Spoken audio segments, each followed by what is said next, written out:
The divorce papers were already turned to the last page when I walked into the law office. My name typed neatly beneath a thin black line where my signature was supposed to go. Late afternoon light poured through the tall windows of the Charleston building, washing everything in a soft gold that felt almost mocking. Across the polished mahogany table sat my husband, Nathaniel Carter, shoulders squared, jaw tight, eyes fixed somewhere just past me. To his right sat my Aunt Lorraine Whitmore in a cream silk blouse, legs crossed, posture relaxed, smiling as if she were hosting Sunday brunch instead of orchestrating the end of my marriage. "It's better for everyone if you just sign..." "Evelyn," Lorraine said gently, her manicured finger resting near the paragraph referencing asset division and trust restructuring. Nate finally looked at me. "We can keep this civil. Just sign and we'll both move on." Move on. They believed this single signature would close the chapter cleanly. That once I signed, the offshore trust Nate had built through Carter Global Logistics would be safely restructured. My name detached. My access erased. They thought I would walk away with the modest settlement number typed in bold halfway down the page and never question what happened behind the scenes. What they didn't know was that weeks earlier, I had found something buried in the original trust agreement, a binding asset clause neither of them seemed to remember. And that clause was about to ruin their entire plan. I didn't sit right away. I placed my purse carefully on the chair beside me and looked at the documents as though they belonged to someone else's life. 8 years of marriage reduced to stapled paper. When Nate and I first married, he was expanding his family business from regional logistics into international shipping contracts. I had been there for every late-night strategy session, every investor pitch, every risk he took that turned into growth. When his advisors suggested forming an offshore trust in Bermuda for asset protection and tax efficiency, I sat beside him during the video call with the attorney. I listened. I asked questions. I signed where I was told. Back then, Nate squeezed my hand under the table and said, "We're building this together." Somewhere along the way, together turned into his. Lorraine's visits became more frequent after Uncle Raymond passed away 2 years ago. At first, I thought she was lonely, grieving, needing family. She began attending every Thanksgiving dinner, every Christmas gathering, every small celebration at our Charleston home. She brought expensive wine and subtle opinions. "When there's that much money involved," she once said at Thanksgiving, swirling her glass slowly, "you have to think about inheritance, about legacy, about protecting what belongs to the bloodline." I remember laughing it off. Nate didn't. Gradually, I noticed I was no longer included in certain financial calls. Passwords to shared dashboards changed. When I asked about quarterly reports, Nate would say, "It's complicated now. I don't want to burden you." Burden me. Lorraine would sit at our kitchen island and tilt her head sympathetically. "You've always preferred branding over numbers." Sweetheart. Nate just has a different skill set. It was subtle, polite, strategic. 6 months ago, Nate began using phrases like asset protection and risk exposure. He suggested we update our Prenup amendment just in case. Lorraine supported the idea during Christmas dinner, smiling across the table. "In this world, fortunes disappear overnight. Smart men insulate themselves." From what? I wondered. From me. One evening, as I cleared dishes from the dining room, I overheard Lorraine on the back patio speaking in a low voice. "Once she signs, it's clean. No complications." I stood still, heart pounding. But when I stepped outside, she was already ending the call. That was the first time the word divorce entered my mind, even though no one had said it aloud. And then, 3 weeks ago, Nate came home from New York unusually quiet. After he showered, I went into the home office to retrieve our passport folder from the safe. Inside, beneath neatly stacked documents, I found printed drafts labeled Trust Restructuring Proposal. One phrase stood out: reallocation of controlling interest prior to anticipated marital dissolution. My hands trembled, not from shock, but from clarity. I took photos of every page. 2 days later, sitting in a different law office across town, An independent attorney explained something Lorraine had clearly overlooked. Any material restructuring of that offshore trust, he said, tapping the page, requires notarized spousal consent. Without it, the filing isn't compliant. In fact, attempting to push it through without disclosure can trigger review. Back in the present, Lorraine slid the pen slightly closer to me. You'll be comfortable, she assured me. Isn't peace worth more than conflict? I met her eyes. The confidence there was almost admirable. Nate shifted in his chair. Evelyn, don't make this harder than it has to be. Harder. I lifted the pen slowly, feeling the weight of it between my fingers. They watched me as if the outcome were inevitable, as if I had already lost. Instead of signing, I closed the folder carefully and placed the pen back on the table. I'll need time to review this with my own attorney, I said evenly. For the first time that afternoon, Lorraine's smile flickered. This wasn't just a divorce. It was a calculated attempt to erase me from a fortune they believed I would never understand, and I had no intention of disappearing quietly. The air outside the law office felt sharper than it had any right to. Like the city itself knew I had just refused to disappear. I sat in my car for a long time without starting the engine, replaying Lorraine's expression when I closed the folder instead of signing. It hadn't been shock. It had been irritation, as if I'd inconvenienced her schedule. This hadn't begun in that conference room. It had started months earlier. On a Thanksgiving afternoon, I almost skipped because I had a migraine. Our Charleston house smelled like rosemary and roasted turkey, sunlight pouring across the long dining table Nate and I had picked out together. Lorraine arrived late, wrapped in a tailored camel coat, carrying a bottle of wine that looked more expensive than anything she'd ever brought before. She kissed Nate on the cheek and held his face in her hands a second too long. You've built something extraordinary, she said, glancing around the house. Your father would be so proud of the way you've grown the family business. The family business. I had spent years helping shape the brand, negotiating client relationships, smoothing crises before they exploded. But that afternoon, I felt like a guest in my own dining room. Over dinner, Lorraine steered the conversation toward expansion, international shipping lanes, overseas partnerships, the offshore trust. When there's that much money involved, she said lightly, slicing her turkey with precise movements, you have to think about inheritance, about protecting what belongs to the bloodline. Her eyes flicked toward me just long enough to make the message clear. I laughed politely. We're not exactly medieval royalty. Lorraine. Nate didn't laugh. He cleared his throat and changed the subject. But something had shifted, a thin crack I couldn't yet see through. 2 months later, I learned Lorraine had sold her late husband's beach condo outside Savannah. It went for far less than market value. When I asked casually why she'd let it go so quickly, she waved a hand. Real estate is volatile, she said. Liquidity is safer. Liquidity. The word echoed in my mind weeks later during Christmas at Nate's parents' house. The living room was crowded, lights blinking softly on the tree. Lorraine stayed close to Nate all evening, leaning toward him whenever business came up. In today's world, she said, sipping eggnog, fortunes disappear overnight. Smart men insulate themselves. Asset protection isn't paranoia. It's responsibility. I finally asked, insulate from what? She smiled at me, patient and condescending. From risk, from litigation, from emotional decisions. Emotional. Nate avoided my eyes. Later that night, I went upstairs to grab my coat and paused at the top of the staircase when I heard their voices in the hallway below. If you restructure before anything becomes official, Lorraine murmured. You're safe. Official. The word hung there between them. My heart thudded so loudly I was sure they could hear it. I stepped back before they noticed me. From that night on, I felt something tightening around me. Nate began closing the office door during calls. Passwords changed.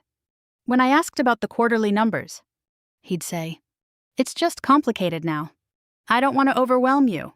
Lorraine's visits increased. She would sit at our kitchen island, manicured hands folded, watching me as if assessing a competitor. "You've always preferred the creative side," she said once. "Numbers aren't for everyone." There was a softness to her tone that almost made the insult polite. One afternoon, she left her leather portfolio on the kitchen counter when she went to take a call outside. I stared at it for a full minute before touching it. I told myself I was just making sure nothing important fell out. Inside were printed summaries of the offshore trust structure. Sections highlighted. Margins marked in her looping handwriting. Restructure pre-dissolution. Minimize spousal claim exposure. Move controlling interest. My vision tunneled. Dissolution. Not separation. Not discussion. Dissolution. This wasn't speculation. It was a strategy. I slid the papers back exactly as I'd found them and closed the portfolio just as Lorraine stepped inside. "Find something interesting?" she asked smoothly. "No," I said, forcing a calm I didn't feel, just making sure nothing fell out. Her smile was subtle, measuring. In the weeks that followed, the isolation deepened. Nate stopped asking my opinion about expansion plans. He began referring to the trust as my structure instead of ours. When I questioned him one evening, he sighed heavily. "Evelyn, this is just business. Don't make it personal." But it was personal, because I wasn't just being excluded from meetings. I was being erased from the narrative of how that fortune came to exist. Sitting in my car now, outside the law office, I connected the pattern clearly for the first time. Lorraine hadn't convinced Nate overnight. She had studied him. She knew his fear of losing control. She fed it carefully, wrapping manipulation in the language of protection and legacy. And somewhere in that process, I had been recast as the threat.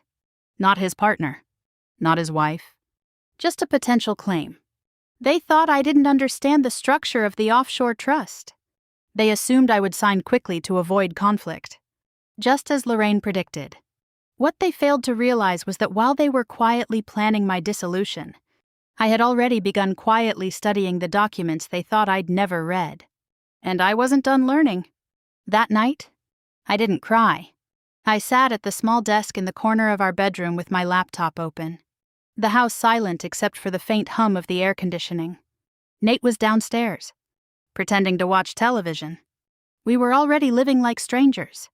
If this was about an offshore trust, then emotion wasn't going to save me. Information would... I logged into my archived email account and searched 5 years back, to the month when Carter Global Logistics expanded internationally and the trust was formed in Bermuda. The screen filled with old correspondence, subject lines about asset protection, international compliance, long-term strategy. I clicked on the email confirming our original video call with the trust attorney. I could still see that day clearly. We had been seated side by side in this very house. Nate's knee pressed against mine under the desk. The attorney, a calm man with silver hair and rimless glasses, explained the structure carefully. "Because this trust is being formed during your marriage," he said, looking directly at both of us through the screen. "Any material restructuring in the future will require proper spousal acknowledgement and consent." Nate squeezed my hand under the desk and smiled at me. "We're building this together," he said. Back then, I believed him. Now, staring at the same documents in the dim light of our bedroom, I opened the full trust agreement stored in our shared cloud drive. They hadn't removed my access yet. Maybe they assumed I wouldn't bother looking. I scrolled slowly until I found the section I remembered. Binding asset clause, material restructuring conditions. My pulse steadied as I read. Any change to controlling interest prior to marital dissolution required notarized spousal consent. Failure to disclose intent could trigger internal compliance review. Attempted restructuring absent proper acknowledgement could activate protective beneficiary provisions. Protective beneficiary provisions. I leaned closer to the screen. In the event of attempted restructuring without required consent, temporary authority may default to original co-beneficiary pending review. Original co-beneficiary.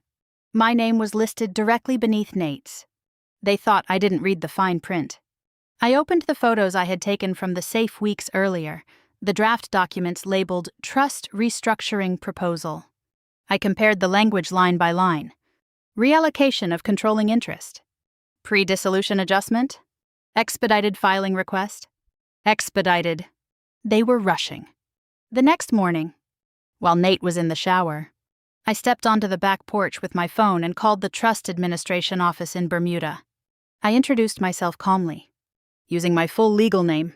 I'm requesting clarification regarding a restructuring proposal tied to my beneficiary status, I said. There was a pause while the administrator checked the file. Yes, Mrs. Carter, he replied. A restructuring submission was filed 2 weeks ago. It is currently pending final documentation. Has notarized spousal consent been received? I asked, keeping my voice even. Another pause. No, ma'am. It has not. I thanked him and ended the call, staring out at the water behind our house. They weren't just planning a divorce. They were racing against a legal requirement. Later that afternoon, Lorraine called me. Have you thought about being reasonable? She asked, her tone syrupy again. Court battles drain resources. It would be such a shame to see the family business dragged through unnecessary conflict. I walked slowly through the living room as she spoke, studying the framed photos on the wall, wedding pictures, company launch events, charity galas. You seem very informed about the restructuring, I said lightly. There was the faintest pause. I only want what's best for Nate. For Nate, I repeated. She ignored the emphasis. Once everything is properly arranged, you'll see this is cleaner for everyone. Cleaner. After we hung up, I sat at the dining table and stared at the unsigned divorce papers still inside my purse. They believed I would panic, that I would rush to secure whatever settlement was offered before things grew uglier. Instead, I scheduled a formal meeting with an independent attorney who specialized in offshore trusts and civil investigation. He listened quietly as I explained the timeline. He reviewed the clause. He examined the draft restructuring language. If restructuring was provisionally filed without proper spousal notification, he said carefully, a court could interpret that as bad faith. At minimum, it triggers compliance review. At maximum, it opens the door to deeper scrutiny. Scrutiny of what? I asked. Intent, he replied. Intent. That word changed everything. I wasn't just fighting to prevent being excluded from a fortune. I was confronting a coordinated strategy to move control before I even knew my marriage was being dissolved. That night, I sat alone at the dining table again, the house quiet and unfamiliar. Nate and Lorraine believed they were being clever, that they had structured the timing perfectly, that one signature would legitimize everything. But the trust they tried to manipulate had its own safeguards. And if they had already pushed too far, they may have triggered the very mechanism designed to protect me. If they wanted to turn my marriage into a transaction, I was ready to turn their strategy into evidence. The next morning, I found Nate at the kitchen island staring into a mug of coffee that had long since gone cold. Sunlight spilled across the marble countertop, catching the faint lines under his eyes. He looked tired. Not heartbroken. Not guilty. Just strained. I spoke to an attorney, I said calmly, taking the seat across from him. His fingers tightened slightly around the mug. About what? About the offshore trust restructuring. There it was, that flicker. Subtle. Quick. But unmistakable. It's standard asset protection, he replied. You're overreacting. Is it standard? I asked evenly. To file restructuring before filing for divorce? He froze. I never said the word divorce, he shot back. You didn't have to. Before he could respond, Lorraine's voice floated in from the foyer. Am I interrupting? She stepped into the kitchen like she belonged there, dressed in navy, posture immaculate. She kissed Nate's cheek and glanced at me with polite curiosity. We were discussing the trust, I said. Lorraine smiled faintly. It's a complicated structure. Not everyone understands how these things work. I understand that material restructuring requires spousal consent, I replied. Silence stretched across the marble. Nate's jaw tightened. Lorraine recovered first. Technicalities, she said lightly. Lawyers handle those details. The real issue is fairness. Fairness, I repeated. Yes, she continued smoothly. Nate built that fortune. You'll be financially comfortable. Of course. But controlling interest should remain stable. For the sake of the family business. For the bloodline. I saw it clearly now. I wasn't a partner. I was an exposure risk. Over the next week, the pressure escalated. Nate's attorney sent a revised settlement agreement, emphasizing efficiency, a lump sum payout, a clean legal separation, language that made it sound generous until you compared it to the true valuation of the offshore trust. The email ended with a deadline. Sign within 10 business days to avoid prolonged litigation. Lorraine began calling every afternoon. You don't want your name dragged through court, she warned gently.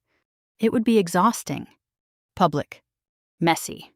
I'm only asking for transparency, I replied each time. She sighed as if I were being unreasonable. Meanwhile, my attorney filed a formal request for full financial disclosure tied specifically to the restructuring timeline. Dates, communications, advisory involvement. Within 48 hours, Nate's tone shifted. You didn't have to escalate this, he said one evening. Standing in the doorway of the guest bedroom he had started sleeping in. You already escalated it, I answered. You just didn't expect me to notice. That night, I went downstairs for water and paused when I heard raised voices from Nate's office. She won't fight, Lorraine insisted. She never does. That's not the point, Nate snapped. This is getting bigger than we planned. Planned. My hand tightened around the stair railing. You said restructuring would clear before anything became official, he continued. It will, Lorraine said sharply. If she signs, I lifted my phone and recorded the last few seconds before their voices dropped. Insurance. The following afternoon, my attorney called. If restructuring was filed without notarized spousal consent, he explained, and if there's evidence of intentional acceleration before dissolution, a judge may interpret that as bad faith. At minimum, it supports a temporary injunction.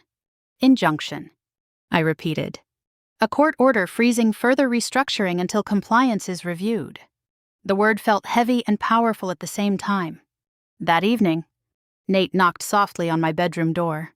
Lorraine was just trying to help, he said, running a hand through his hair. She's worried about protecting the company. From me, I asked. He hesitated too long. You're making this harder than it needs to be, he said finally. No, I replied quietly. I'm making it visible. The next morning, I formally declined the settlement offer in writing and requested a preliminary hearing regarding asset disclosure before any divorce finalization. Lorraine left a voicemail within the hour. You're making a mistake you can't undo, she said, her voice stripped of its earlier sweetness. I listened to it twice, then saved it. They had counted on urgency, on intimidation, on my discomfort with confrontation. But the real mistake had already been made the moment they filed restructuring without meeting the binding asset clause. They thought they were moving pieces quietly across a board I didn't know existed. What they failed to realize was that I had learned the rules, and I was no longer playing defense. The formal motion was filed the next morning. By noon, Nate's attorney had already responded, calling it an unnecessary delay tactic.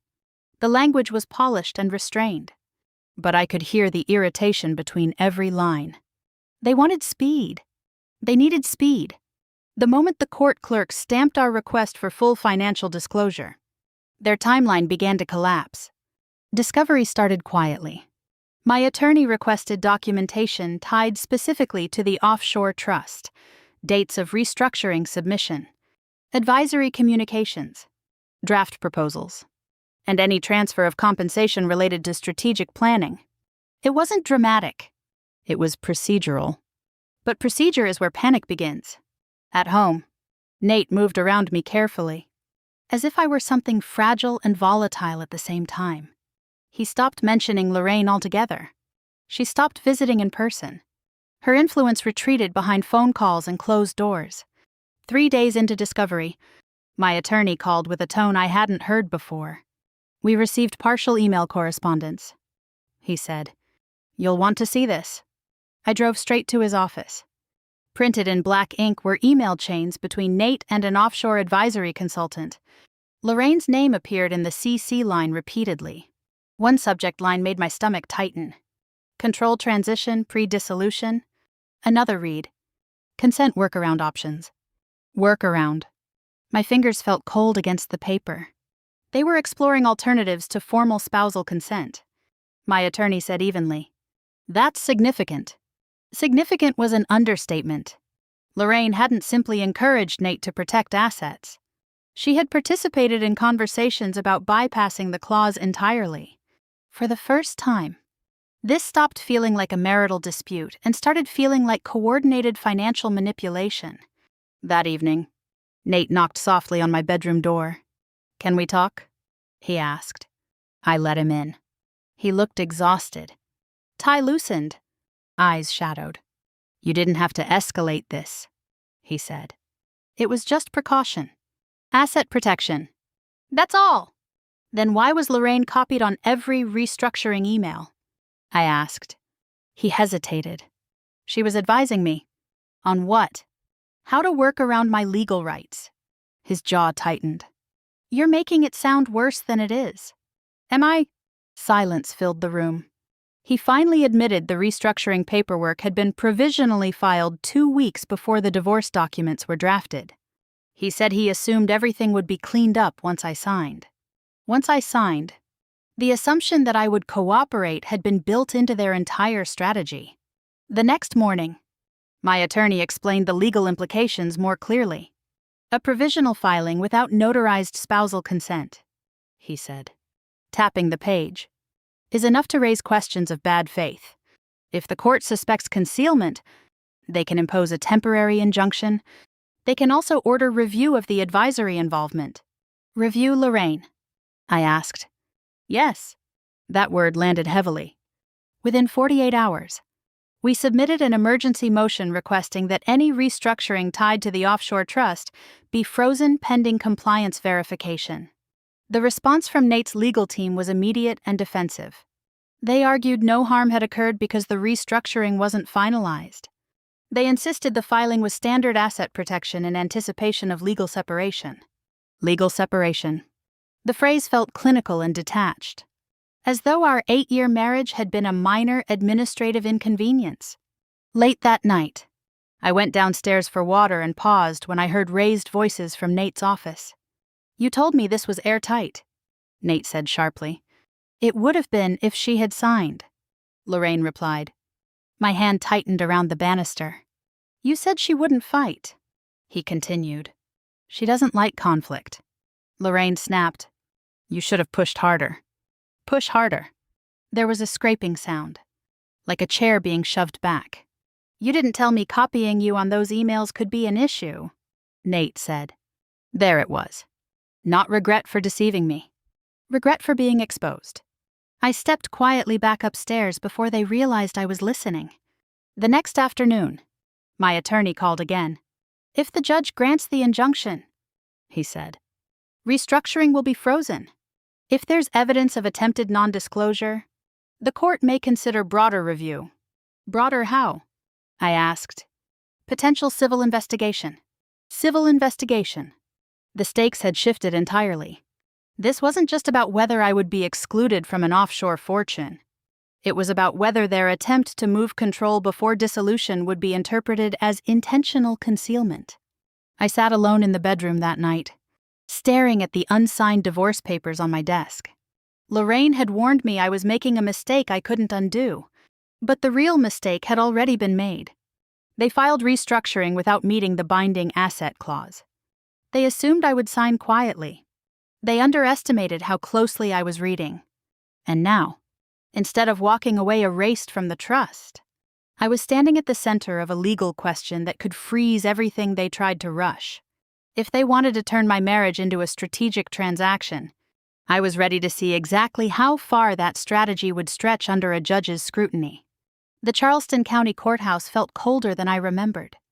My heels echoed against the marble floors as I walked beside my attorney toward the courtroom. Divorce papers tucked neatly into a leather folder under his arm. Nate stood near the entrance with his legal team. Suit pressed. Expression carefully neutral. Lorraine sat behind him on the wooden bench. Spine straight. Chin lifted. Dressed as though attending a gala instead of a hearing. This was no longer private. When the judge entered, the room shifted into stillness. My attorney spoke first. He didn't mention betrayal or marriage or emotion. He spoke about procedure, about timeline, about the offshore trust restructuring filed prior to any formal divorce petition, about the absence of notarized spousal consent required under the binding asset clause. Nate's attorney responded smoothly, describing the filing as precautionary asset protection. No finalized restructuring had occurred. He emphasized no harm had been done. The judge leaned back slightly. "Why initiate restructuring before filing for divorce?" she asked. Nate's attorney hesitated a fraction too long before answering. My attorney then introduced the email correspondence. Printed pages were handed to the bench. Control transition pre-dissolution. Consent workaround options. I felt the room tighten. The judge's eyes moved carefully across the text. "Who is Ms. Whitmore?" she asked, glancing at Lorraine's name in the CC line. Nate's attorney replied quickly. "A family advisor." An advisor copied on restructuring communications. The judge asked evenly. Lorraine's composure faltered for the first time. My attorney stepped forward. "Your Honor, we believe the provisional filing absent spousal consent, combined with these communications, raises legitimate concerns regarding compliance and intent." Intent. The word landed heavily. The judge nodded slowly. "Is notarized spousal consent required under the trust agreement for material restructuring prior to dissolution?"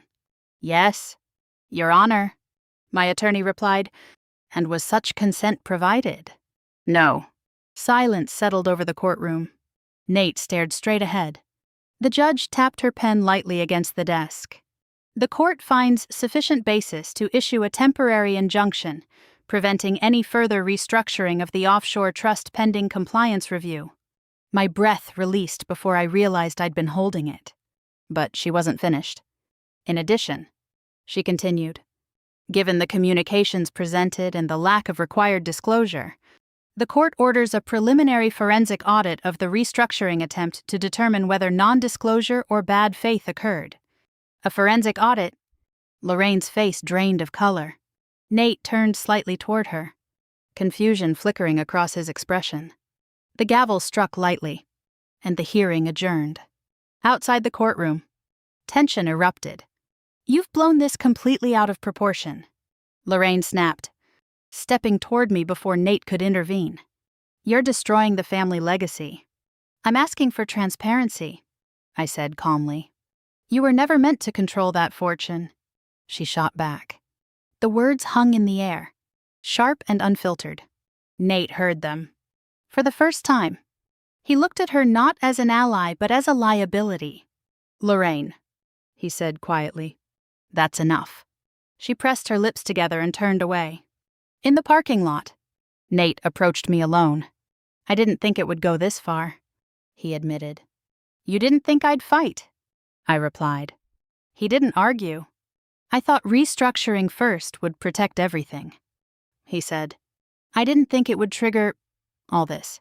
"All this," I repeated. "You mean oversight?" "Audit. Accountability."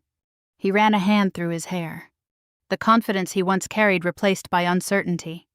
Lorraine said it was standard. "And you believed her," I said. That afternoon, my attorney called to confirm the formal language of the order. Temporary injunction granted. Forensic audit initiated. Divorce proceedings paused pending financial review. If the audit uncovered evidence of intentional concealment or advisory misconduct, the court could expand the inquiry. This wasn't just a stalled divorce anymore.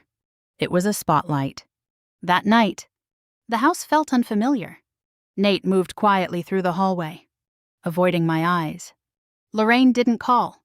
I sat at the dining table with the court order in front of me. reading every line carefully.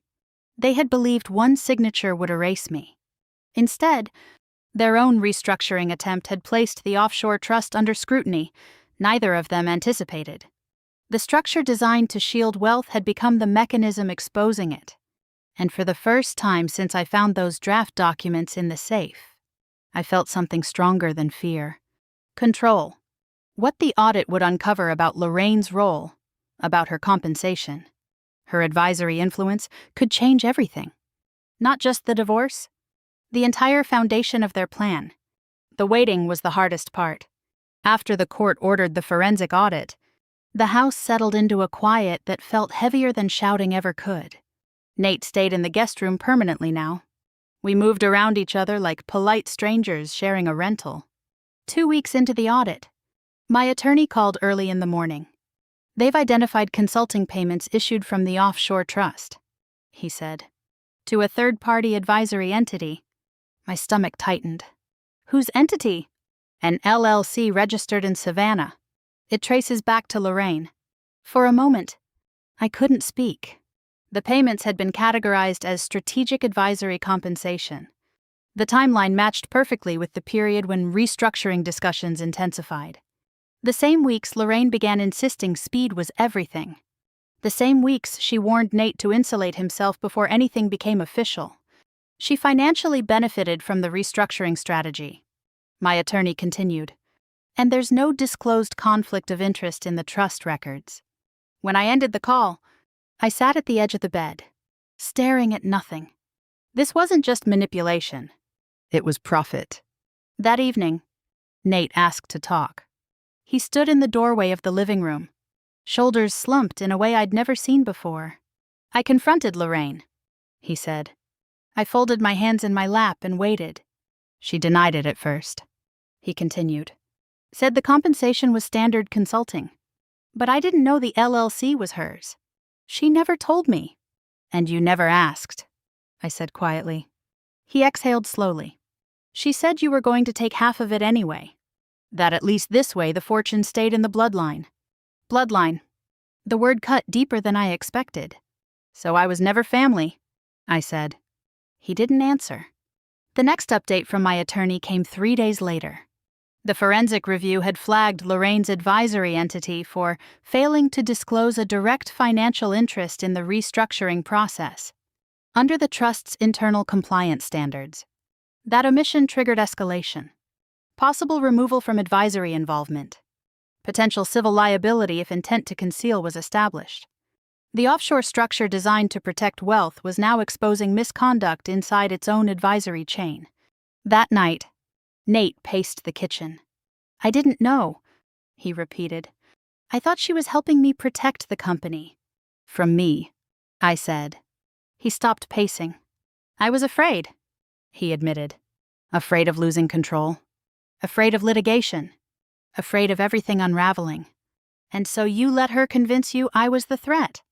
He didn't argue.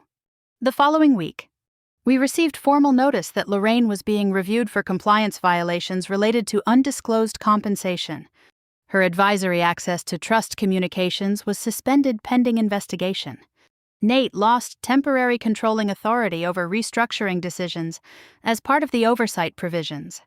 The clause I had reread so many times, the protective beneficiary language, had activated exactly as written. Authority shifted. Not permanently. Not yet. But enough to change the balance. You're now in a stronger position, my attorney said carefully. As original co-beneficiary, your consent carries significant weight during review. I never wanted leverage.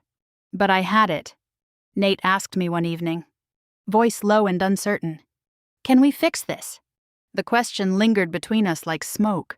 I looked at him and saw regret. Not just about money. About secrecy. About allowing someone else to steer decisions that should have been ours. If the audit hadn't exposed this, I asked quietly, would you have told me? He opened his mouth. Closed it. Silence answered. That was the moment I understood. My revenge was never about destroying him. It was about refusing to be erased. Refusing to be reduced to a liability in a financial calculation. Lorraine called me once more. her tone stripped of superiority. "You're overreacting," she said. "This is how serious families protect assets. Serious families don't hide payments," I replied. She inhaled sharply. "You're going to regret dragging this into the open." "I already regret trusting you," I said, and hung up. By the end of the month, the audit findings were clear. Undisclosed advisory compensation. Attempted restructuring without required spousal consent. Temporary oversight imposed. Lorraine's influence diminished. Nate's authority restricted. The fortune they tried to move quietly had trapped them instead. They believed I would lose everything with a single signature. Instead, their manipulation activated the very safeguards that protected me. Now that the offshore trust was no longer slipping from my reach, I had to decide what I truly wanted. Revenge. Reconciliation. Or freedom. The final hearing felt nothing like the first. When I walked back into the Charleston County Courthouse, I wasn't shaking anymore. I wasn't trying to keep my breathing steady or wondering whether I was about to lose everything. I was walking in with documents, clarity, and the quiet understanding that the truth had already shifted the ground beneath all of us. Nate stood near the front row again, but this time he didn't look composed. He looked smaller somehow. Lorraine was seated farther back, no longer at his side, her posture rigid, eyes forward. The judge reviewed the forensic audit summary carefully. Undisclosed advisory compensation linked to Lorraine's LLC. Provisional restructuring filed without notarized spousal consent. Email correspondence referencing consent workaround options. Each line was read in a measured, neutral tone. No drama. No raised voices. Just facts. The court affirms, the judge said, that the restructuring attempt lacked required spousal acknowledgement under the binding asset clause. The temporary injunction was appropriate. Oversight of the trust shall remain in effect pending compliance completion. Lorraine's jaw tightened. In addition, the judge continued, any advisory role connected to undisclosed compensation shall be suspended pending separate review. That was it. No explosion. No cinematic downfall. Just consequences unfolding exactly as the documents dictated. When the hearing shifted back to the divorce itself, the tone was different. Transparent asset disclosures had been submitted. The numbers were no longer hidden behind urgency or intimidation. Nate had revised the settlement offer. This time, it reflected full valuation of marital assets, including my protected position as co-beneficiary. Outside the courtroom, he approached me quietly. I never meant for it to go this far, he said. But it did, I replied. I let fear drive me, he admitted. Fear of losing control. Fear of losing the company. Lorraine convinced me restructuring first was protection. Protection from your wife, I asked. He looked down. For a moment, I saw the man I married. The man who once squeezed my hand during that first trust meeting and said we were building everything together. But I also saw the man who allowed someone else to convince him I was a liability. I'm sorry, he said. I believed he meant it. It just wasn't enough. I'm proceeding with the divorce, I said calmly. Not because I want revenge, but because I need peace that isn't built on secrecy. He nodded slowly, accepting what he had already lost long before this hearing. As I walked toward the courthouse exit, Lorraine intercepted me. You're proud of yourself, she asked, her voice tight. You've destabilized everything. I asked for transparency, I replied. You were never meant to control that fortune, she said, unable to stop herself from repeating the same belief. I looked at her carefully. Family isn't defined by bloodline, I said quietly. It's defined by integrity. For the first time, she had nothing prepared to say. I left her standing there. The divorce finalized 2 weeks later. The trust remained under temporary oversight, but my beneficiary status was secured exactly as written in the original agreement.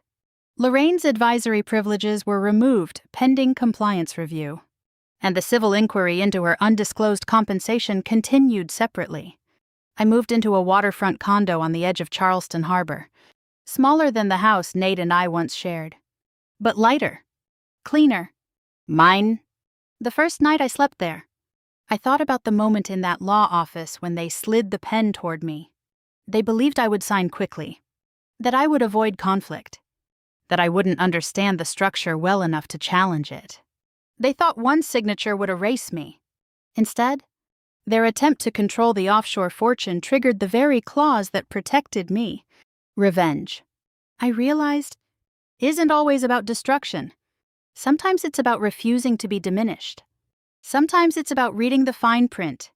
Sometimes it's about standing up when everyone expects you to sit down and comply. I didn't destroy my marriage. Their secrecy did. I didn't destabilize the family business. Their manipulation did.